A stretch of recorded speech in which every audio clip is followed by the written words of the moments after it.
Today, learn how to completely transform your videos by mastering the art of background removal in Adobe After Effects.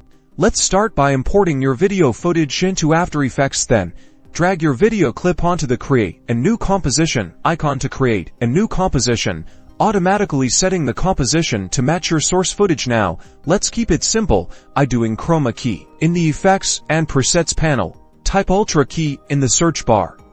Then, drag the Ultra Key effect to your video layer in the timeline. In the Effect Controls panel for Ultra Key, under Key Color, use the eyedropper tool to select a color in the background of your video. This is typically the green screen or blue screen color. Now, adjust output to intermediate result. Now, your background will be gone.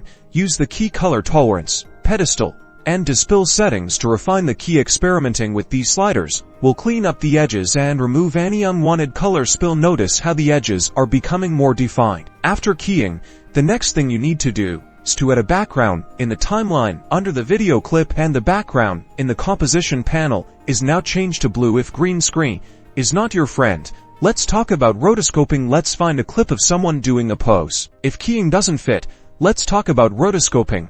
For this, select the pen tool in the toolbar and carefully trace around the subject in your video frame by frame. This method can be time-consuming, but offers the most precise control and accuracy. Great for complex backgrounds. As you draw the mask paths around the subject, After Effects will automatically create keyframes. Refine the mask by adjusting the feather, expansion, and opacity settings in the Effects panel. Using either keying or rotoscoping, you can change your backgrounds to whatever you want. Be patient, as you fine-tune the edges. You can bring more than one technique when removing a background, and with that, you're well on your way to mastering background removal for all of your video compositing needs. Happy editing!